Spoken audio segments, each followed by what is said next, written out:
ಪವನ್ ಅವ್ರಿಗೆ ನಿಮ್ಮ ಮುಖದಲ್ಲಿ ನೋಡಿದ್ರೇನೆ ಗೊತ್ತಾಗ್ತಾ ಇದೆ ಈ ಗೆಲುವಿನ ಖುಷಿ ಎಷ್ಟಿದೆ ಅಂತ. ಸೊ ಒಂದ್ ಭಯ ಅಂತೂ ಇದ್ದೇ ಇರುತ್ತೆ, ಅಯ್ಯೋ ನನ್ನ ಹೇಗೆ ತೋರಿಸಿದ್ರು ಅಥವಾ ನಾನು ಹೇಗೆ ಕಾಣಿಸ್ಕೊಂಡಿದ್ದೀನೋ ಅನ್ನೋದು.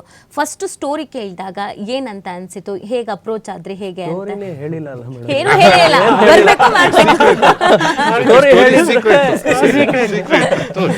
ನನ್ನ ಕ್ಯಾರೆಕ್ಟರ್ ಇಷ್ಟು ವೆಯ್ಟ್ ಇದೆ ಅನ್ನೋದೇ ನಂಗೆ ಗೊತ್ತಿಲ್ಲ. ಏನೋ ಒಂದು ಕ್ಯಾರೆಕ್ಟರ್ ಕೊಟ್ಟಿದ್ದಾರೆ. ಆಕ್ಚುಲಿ ನಿಮ್ಗೊಂದು ಏನ್ ಹೇಳ್ಬೇಕಂದ್ರೆ, ಪರಮೇಶ್ ಸರ್ ನಾನು ಮೀಟ್ ಮಾಡಿದ್ ಸಿನಿಮಾಗಂತಲ್ಲ, ನಾವು ಬೇರೆ ಏನೋ ಹಿಂಗೆ ರಿಯಲ್ ಎಸ್ಟೇಟ್ ಅಂತ ಹೇಳ್ಬಿಟ್ಟು ಮೀಟ್ ಮಾಡಿದ್ದು. ಏನ್ ಮಾಡ್ಕೊಂಡಿದಾರ ಪವನ್ ಅಂತ ಕೇಳಿದ್ರು. ಯಾರು ಒಂದ್ 2-3 ವರ್ಷದಿಂದ ಸಿನಿಮಾ ಟ್ರೈ ಮಾಡಿದೆ ಸರ್, ವರ್ಕೌಟ್ ಆಗಿಲ್ಲ, ಬೇಡ ಸರ್ ಅಂದ್ಬಿಟ್ಟು ಕ್ಯಾರೆಕ್ಟರ್ ಕೊಟ್ರೆ ಮಾಡ್ತೀರಾ ಅಂತ ಕೇಳಿದ್ರು ಪರಮೇಶ್ ಸರ್ ಅವರು. ಎಲ್ಲಿ ಕೊಡ್ತಾರೆ ಸರ್ ಕ್ಯಾರೆಕ್ಟರ್, ಬರೀ ಕಾಗೆ ಹಾರಿಸ್ತಾ ಇದಾರೆ ಎಲ್ರು, ಕ್ಯಾರೆಕ್ಟರ್ ಕೊಡೋರು ಯಾರು ಇಲ್ಲ ಅಂತ ಹೇಳ್ದೆ ನಾನು. ಬಟ್ ಮತ್ತೆ ಒಂದ್ ವಾರ ಆದ್ಮೇಲೆ ಪವನ್ ಬನ್ನಿ ಅಂತ ಒಂದು ಫೋನ್ ಮಾಡಿದ್ರು. ಮತ್ತೆ ಅದುವರೆಗೂ ನನ್ಗೆ ಅವ್ರ ಪ್ರೊಡ್ಯೂಸರ್ ಅನ್ನೋದೇ ಗೊತ್ತಿಲ್ಲ. ಮತ್ತೆ ಅದು ಸೀಕ್ರೆಟ್, ಎಲ್ಲ ಟ್ವಿಸ್ಟೇ. ಆಕ್ಚುಲಿ ನಾನು ಫಸ್ಟ್ ಕ್ಯಾಮ್ರಾ ಫೇಸ್ ಮಾಡಿದ್ದು 2016 ಅಲ್ಲಿ. 2024ಗೆ ಮೊದಲನೇ ಸಿನಿಮಾ ಹೊರಗಡೆ ಬಂದಿರೋದು.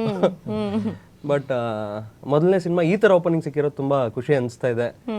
ಮತ್ತೆ ನನ್ನ ಸಾಂಗ್ HMT ಅಲ್ಲಿ ಶೂಟ್ ಆಗಿದೆ. HMT ಅಲ್ಲಿ ಎಲ್ಲ ಫೈಟ್ ಶೂಟ್ ಮಾಡ್ತಾರಂತೆ.